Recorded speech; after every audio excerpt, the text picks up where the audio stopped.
Good evening, everyone, and welcome to OpenStack in Real Life with our guest speaker, Giuseppe Paterno. My name's Adele and I head up the community team here at East Energy Solutions. We specialise in open source and cloud resourcing. If you are looking for a new opportunity, we can help you find the right role tailored to your skills and experience on either a contract or permanent basis. So if you are looking for a new role at the moment, please do send me over your updated CV. Should you be looking to build out your team, we can help you with hiring and attracting top talent. Alongside this, we can also help you with upskilling your employees around the latest open source and cloud technologies, so do get in touch. Now moving on to some housekeeping. If you have any questions throughout, please do fire them over via the questions box and Giuseppe will answer them at the end of his talk. We are recording the session and the slides will be made available and the recording will be sent to you tomorrow by email along with our contact details. So now I'm going to pass over to Giuseppe to begin the talk and we hope you enjoy the session.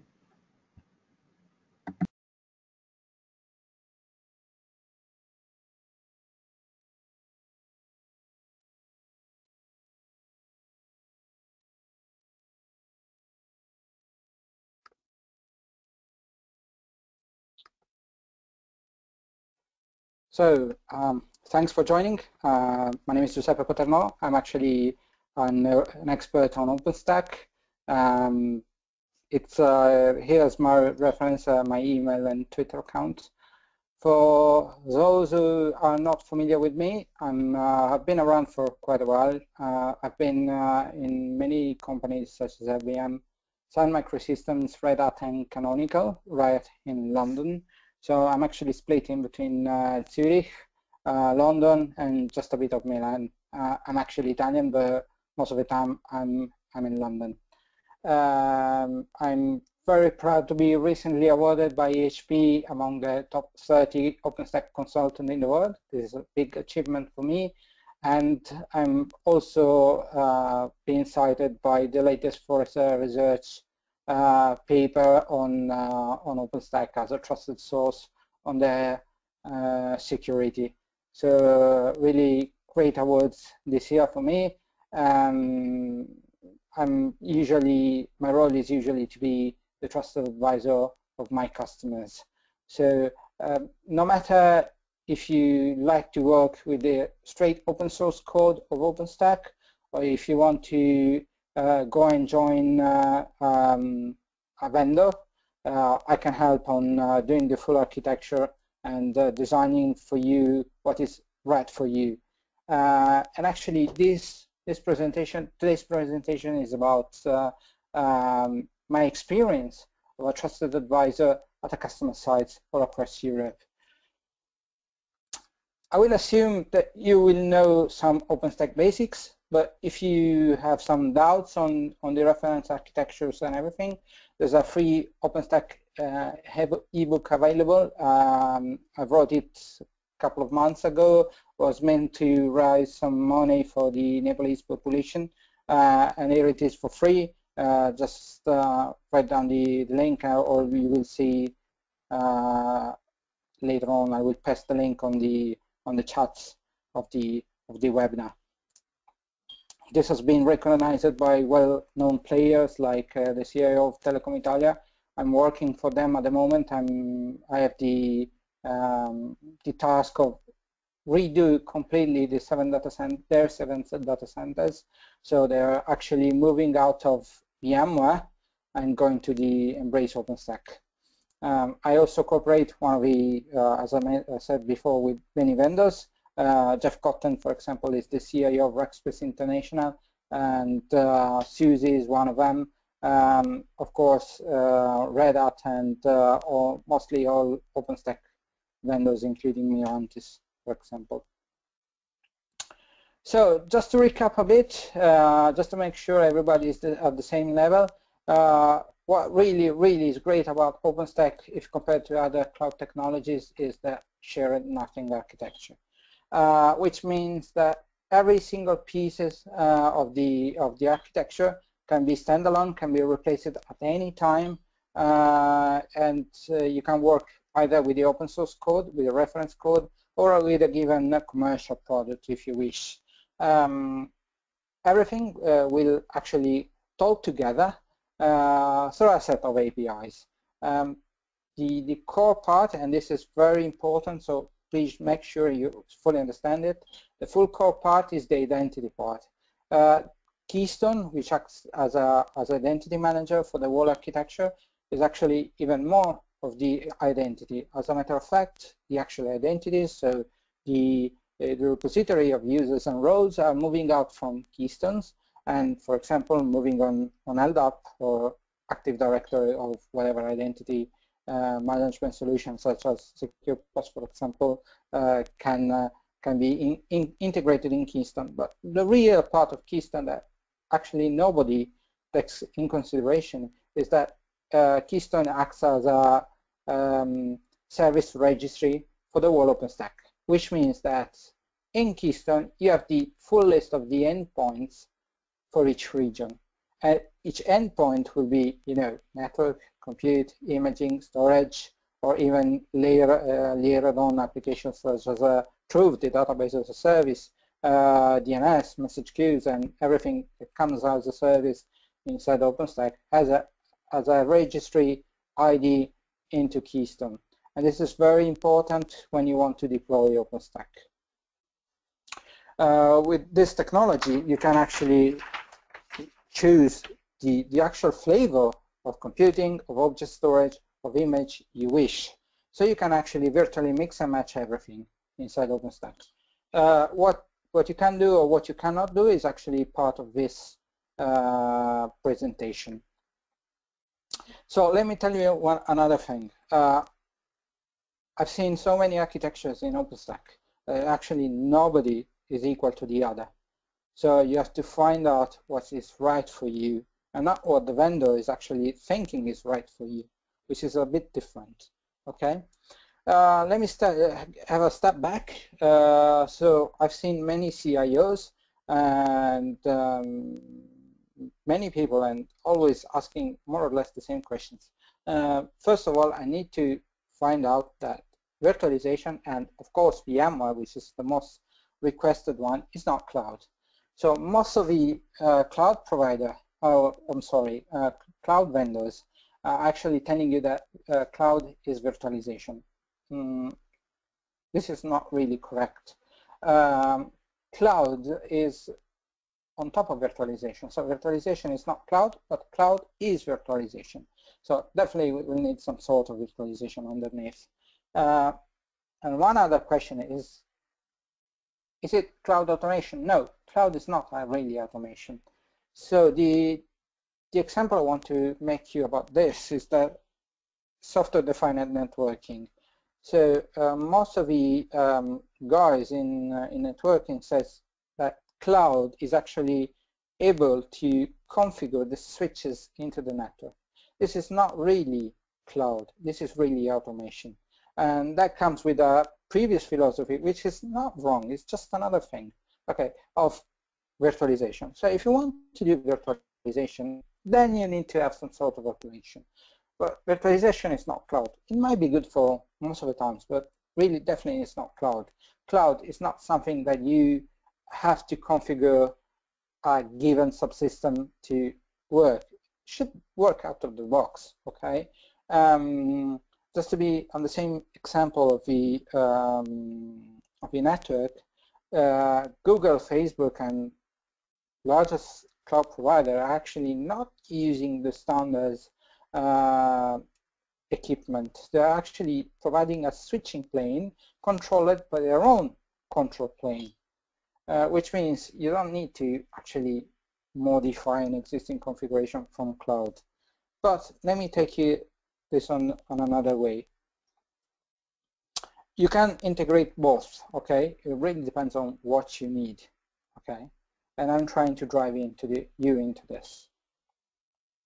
The next thing that really is a breakthrough for cloud, and especially for OpenStack, is what I call cost-aware architecture. This is really a key part and a key factor for adoption of OpenStack. let me mention that cloud is not really a technology, it's rather than a philosophy than a technology. Okay, so in cloud, what you do is actually creating a single project for each of your departments. So you actually can drill down the cost exactly on a single project or on a single department. So you really can consume and pay as you use, which doesn't necessarily mean you actually bill someone, as in case of a service provider. If you're an IT department, you actually say can go to the upper management level and demonstrate by budget who is actually spending more and why you are asking for this for given resources. So you actually have proof of who is consuming what. And this is absolutely fantastic when it comes to large organization and private cloud in large organization. This is, for example, the key adoption point for a big oil and gas company I'm actually following here in Europe. Another really thing that cloud is meant to, is designed for failure. OpenStack, let me remind you that OpenStack was born to be an Amazon replacement. So if you really know well Amazon, when you create a standard Amazon image or a standard Amazon instance, when you terminate the instance, you destroy the data. Okay, but then data persistence came along, and of course you can have data persistence as well in OpenStack. But if you want to go to the next level and let the application react to a workload, then you have to design for failure. I mean, you should take into consideration that a given node has gone, and this is really something you need to plan when you go to the next level of OpenStack. Well, you can use it as a virtualization platform anyway. But if you want to go to the next level, so one of the providers I'm actually consulting to, they plan to bring the their billing on OpenStack. So what it means is that they real time put more resources on the front end when it's actually needed, and then they go back and they shrink when they're actually not needed. Let's think about, for example, on prepaid cards and prepaid SIM cards. Then you have to increase when you, for example, over Christmas or over Christmas time for SMS, answering the SMS or billing the SMS sent across. One other thing that is really key when you want to adopt cloud is microservices and reusable components. So, of course, it's not mandatory, but if you want to scale out and if you want to react in the way I mentioned, you have to go to microservices. This brings you to two advantages. One is that you bring down the problem, so you can identify where actually the problem is, and the other one is that you sort of create an open source community inside your own company, which means that you are forced, publishing microservices, you are forced to embrace open standards and open APIs, and that comes to the actual one, open standards. Let me give you an example. Friends of mine are, probably you know about lastminute.com. Friends of mine are actually the IT managers, and they were able to scale out millions of users doing microservices. So you get micro tasks, and then you got the front end is actually collecting information all across. Then they were able to optimize and design better the application. It's OpenStack and cloud in general, as I mentioned, is a philosophy. So you have to shift your mindset across towards the cloud philosophy. And this is probably the most problematic phase of the adoption of OpenStack.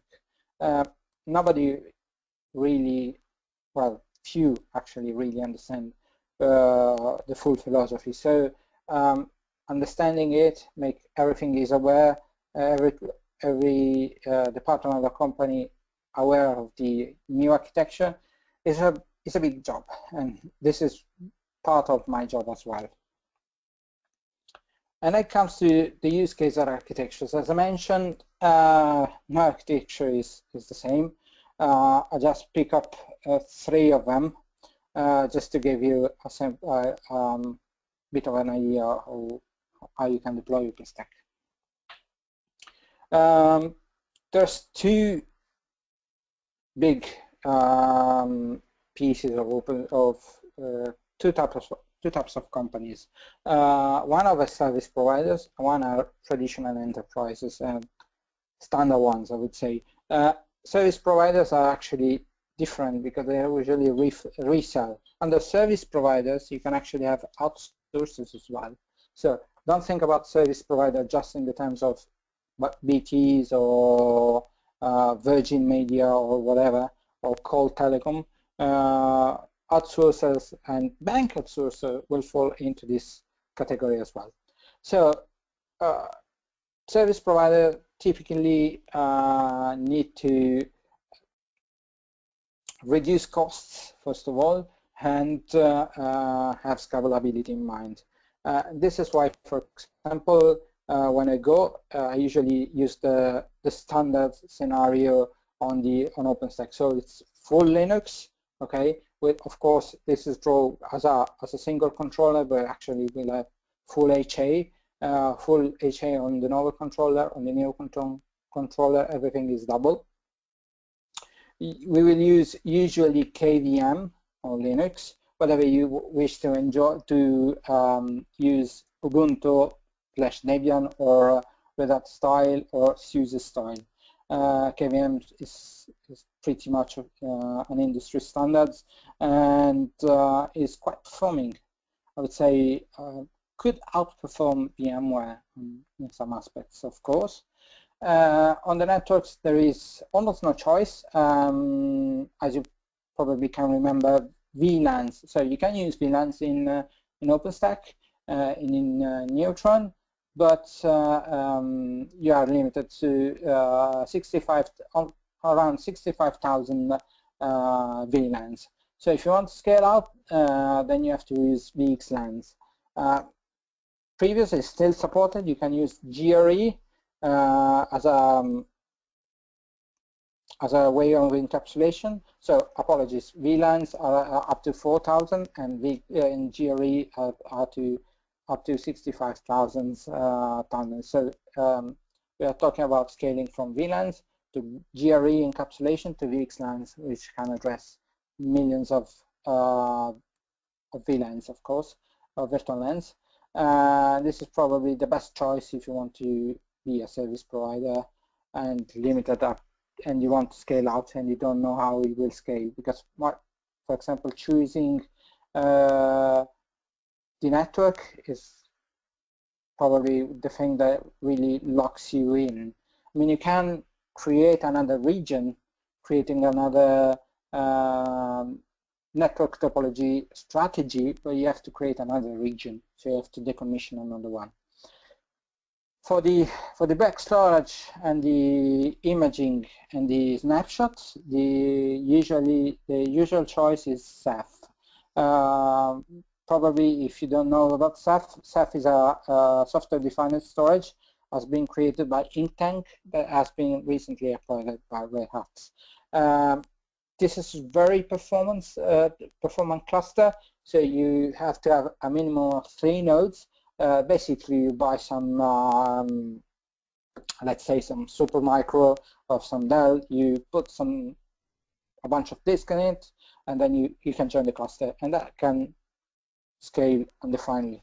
So let me give you an example. One of our customers actually create movies, and we were able to create a low-cost Ceph storage that scale up to 6 petabytes for only 40,000 grams, which is not that bad if you compare to big Hitachi one or big EMC boxes. Of course, really depends on what you need. So we'll take a talk about Ceph consideration later on, but just give me some quick hint. It really depends on what you need. Ceph is usually performing quite well, but in the average. So it's not really, well, at the moment, it's not really great if you want to put Oracle Rec on it, but it's usually on the average okay. So service providers usually want scalability, reduction, and reduction of costs and commodity hardware.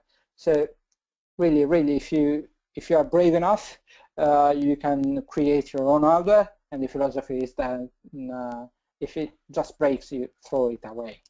Okay, you don't have to have SLAs, strange SLAs on the hardware. You just put Open Compute project, for example, is a great project to look after. They just give you a reference implementation of the motherboard and how the server should be, and you just rack tons of them.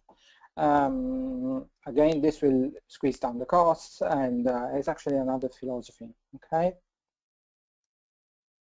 So traditional enterprise, this is a big one. This usually comes from having VMware, a large VMware installation.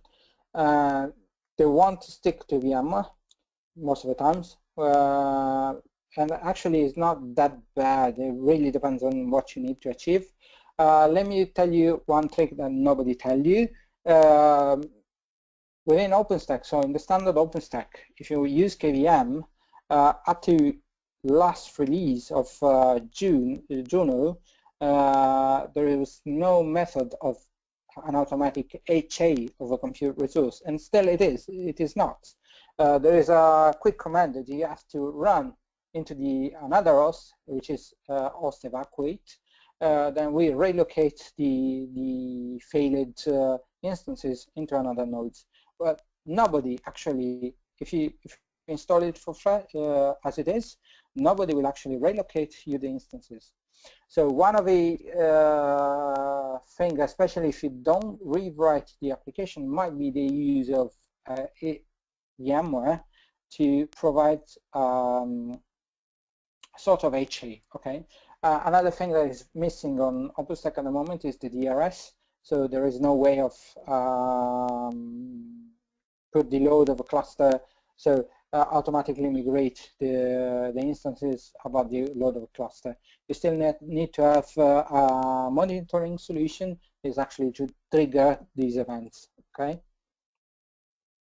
So in this case is the oil and gas company. They want to have the advantages of OpenStack. In particular, they want to have the advantage of the provisioning interface, the ease of provisioning of a single instance from their internal customers, but they want still to stick with VMware. So it is possible. So as I mentioned, OpenStack is great because you can mix and match whatever you want.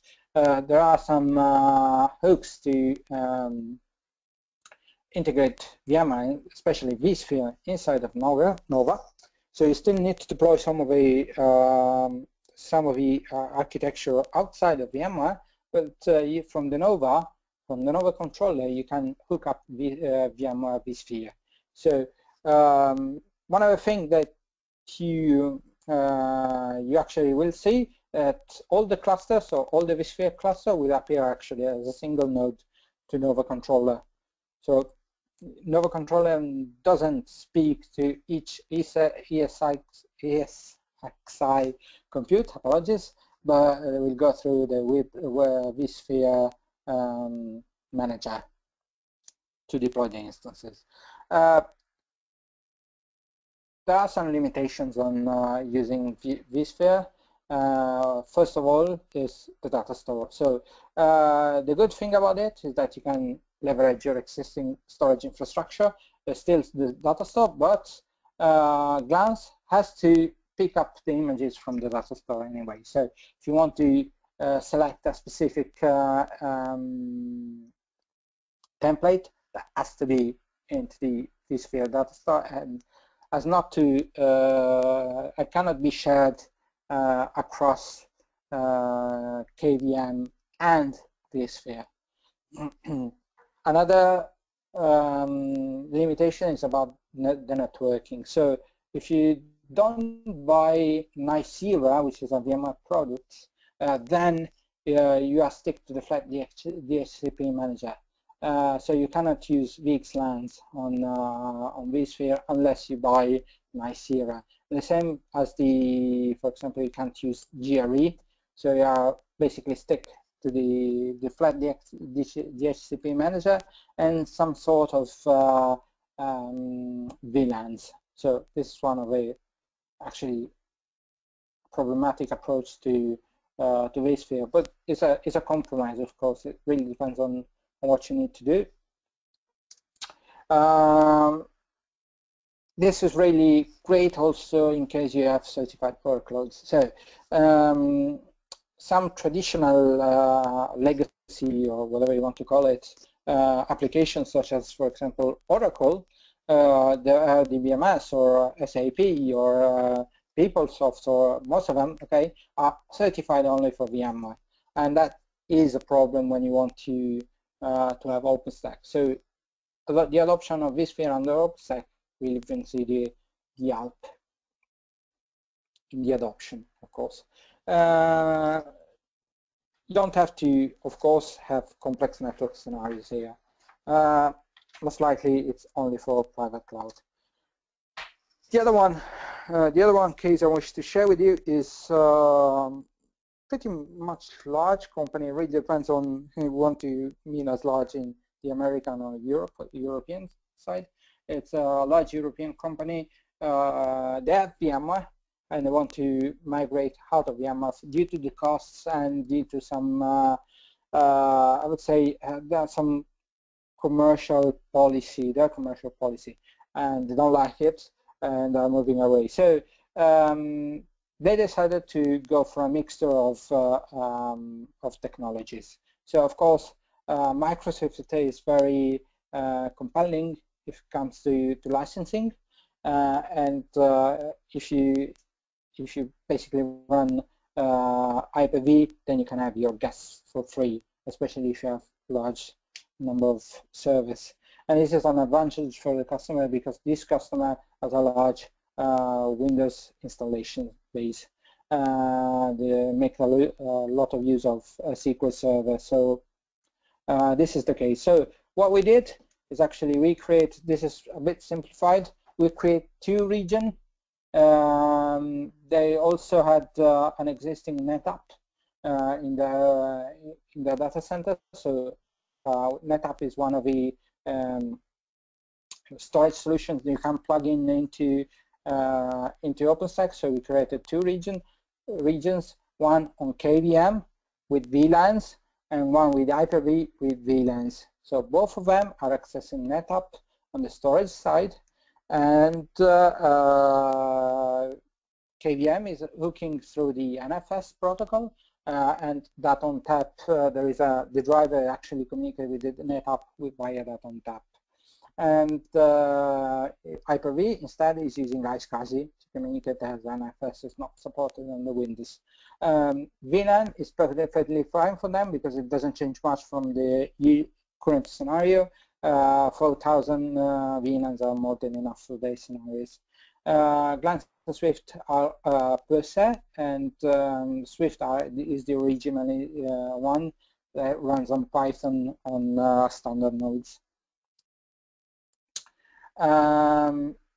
This will actually save it up some money for them, and they're pretty happy. So if you have a large Windows base, consider about this possibility. So considerations. There's some consideration when doing the architecture. First of all, is the storage. As I said, Ceph is a great solution.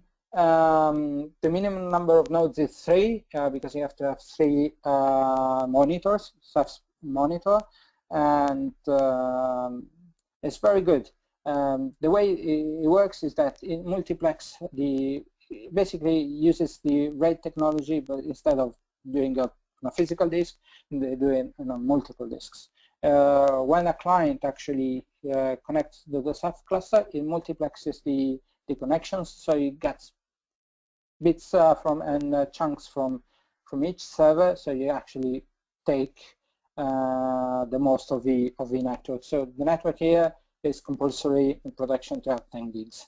Okay, no way. I mean, it works with 100 megabytes per second and 1 gigabyte, but I would not recommend for full production anyway. Consider it if you are in the really average. It really works fine, and but it's an AU architecture. So if you have a large investment at the moment, such as NetApp, EMC, or whatever, consider using iSCSI and NFS. Okay, and then you might adopt Ceph as another level of storage. What I usually said to the customer, so that I used to previous VMware. Please stay away from HBA and standard fiber channel SCSI.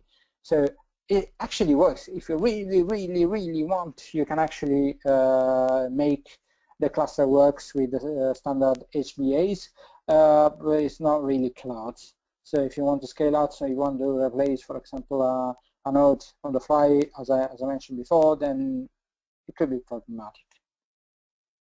As I mentioned, there's a limits with VMware, so if you choose VMware, bear in mind that you have some limitation with the storage, which is you can reuse, as I mentioned, what you have, but you cannot scale out, and you can go for Ceph or other new technologies.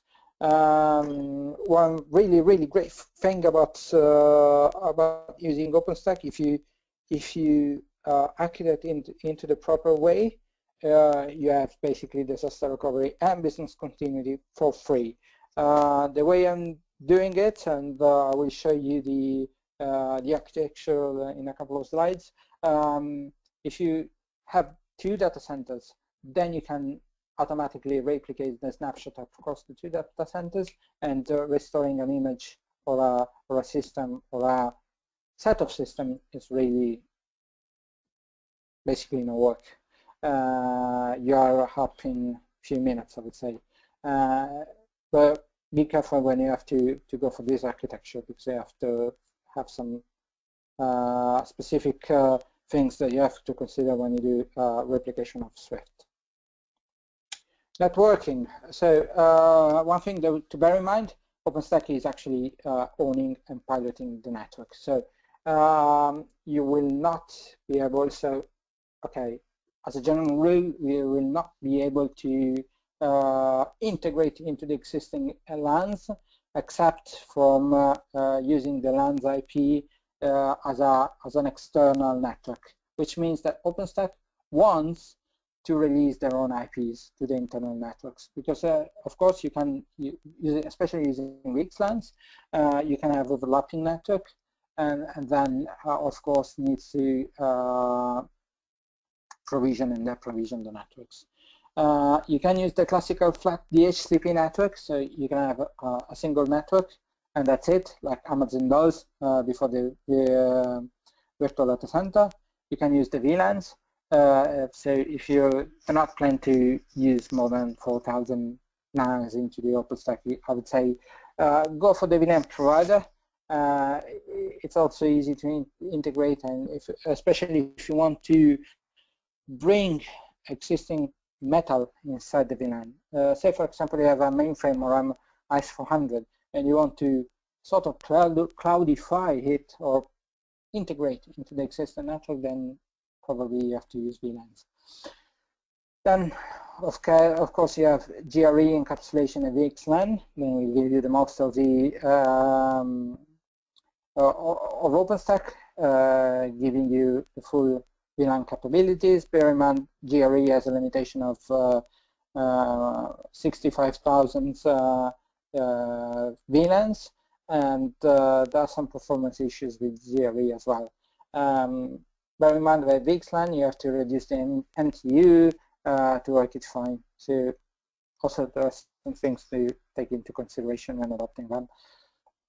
As I mentioned, bear in mind there are some limits with VMware.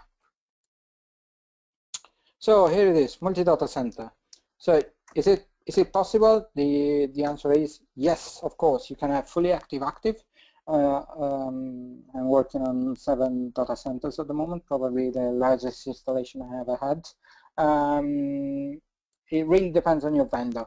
So to have a fully active, they basically have to use MySQL to be able to replicate, because Postgres is able to do only active standby, which is okay, but you don't have fully active. Keystone, as I mentioned at the beginning, is the key part. So Keystone will act as a registry, has to be fully active and fully replicated. Horizon as well is one of the bits you want to carry, you wish to carry, because give you the web interface and is stateless. So Horizon does not have any state at all. It just relies on the OpenStack APIs to get information. So Swift at glance, there are some tricks that you need to know when deploying on a multi-data center, and it really depends on what you want to achieve. So if you wish, please contact me and we'll find a solution for you. Swift is actually designed to be multi-data center safe as well, but has some caveats. So, okay. Hybrid cloud. This is one of the hot topic at the moment. It really depends on what you mean by hybrid cloud. I usually mean as hybrid cloud mixing up a public and a private infrastructure. There are some things that really you can leverage on OpenStack, such as the VPN provider inside of Neutron, and that will basically will act as a tunnel VPN from your internal side to the external side. If you want to think about hybrid cloud on the meaning that you can deploy alternatively on local and remote, this is something that OpenStack does not. Okay, let me clear that. You need to have a cloud management platform on top that gives you pros and cons. So there are some options available, and really depends on what you need to achieve. One of big energy company in Italy, it's actually using an hybrid cloud in the sense of deciding by when they spawn an instance if we want to spawn it on the local OpenStack, on the remote Amazon, for example. Of course, keep in mind that cloud, hybrid, and all these marketing buzzwords are just buzzwords, okay? Clarify what you mean and what you need to the people you have in front to fully understand what I actually mean by the terms. And here it is, the big one. Okay, for the sake of an example, I just put two cities here. One city is actually a big one. They have 2 campus clusters. Well, campus, it's 40 kilometers away one from the other. And we have 2 regions. The regions are running on self-storage, and the city 2 is actually another 1,000 almost 1,000 kilometers away. They are reusing a NetApp they had bought recently, so they just don't want to throw the investment they made. And as it's a small one, they decided to go for NetApp. So the really key part is the bottom one. So Keystone, Horizon, Swift proxy, and Glance are on the HA proxy, and they both act as a local proxy and global proxy. Okay, there's here in the picture is missing the database. The database is MySQL fully replicated, and you got Swift nodes with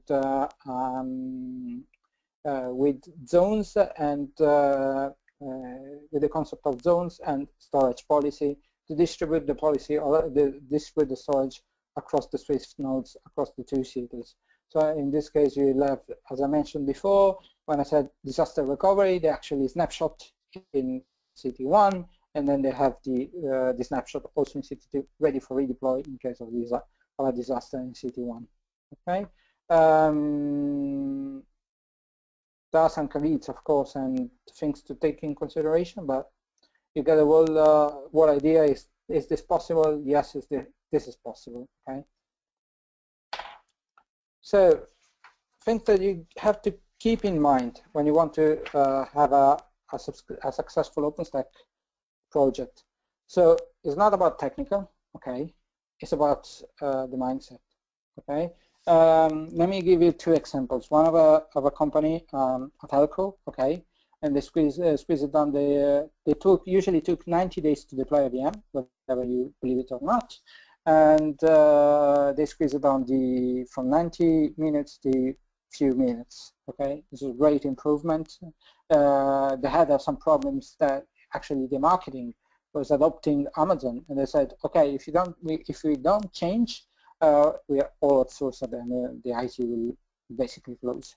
And this is a great driver to change the mindset, and they had to change the internal processes. They had to go. So one of the things I suggested is go to project-driven micro teams, which means that instead of having silos like everybody has now, like for example Linux team, network team, storage team, etc., then you create a micro team with one or plus developers, one sysadmin, one network admin, and one security guy working on a project. Then this is really awesome, especially if you want to measure not only the compute resource you want to build, but our project costs. Because then you have to exactly how there is a single resource, so this is admin, the security guy, etc., working on a single project. If you do that using the project or the actually segmentation of OpenStack, then you can use this way of measuring how the team performs as well. Okay. The other thing that really works well is having internal meetups. Okay, internal meetups strengthen the way and the of cloud, how things should be approached. Being enthusiastic is really positive for the guys, so really help you boosting the adoption, and also you don't move without basically involving developers. And also security has to change. Firewalls doesn't work anymore.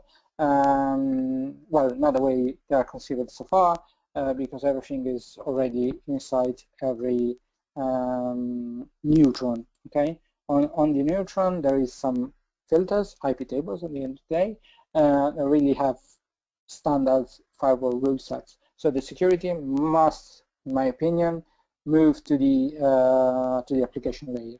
I don't want to talk about this in this webinar. I think there should be a webinar on its own on the continuous security. But if you do this, you can squeeze down the process from days to minutes. If you do not, like a bank, I used to take 120 days to deploy a single VM. Okay, they squeeze it down to 90 days or 60 days. Okay, this because they didn't want to change the teams.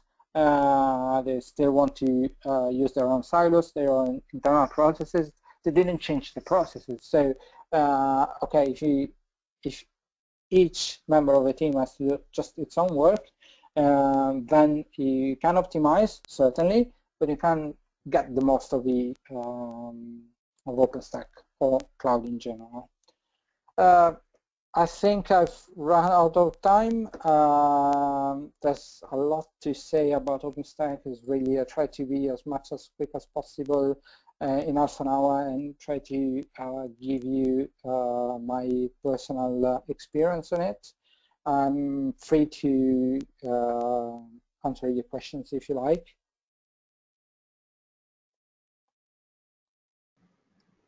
Lovely, thank you, Giuseppe. So if anyone does have any questions, please do. Now's your chance to fire them over via the questions box. So we'll just take a minute now to see if any questions come through.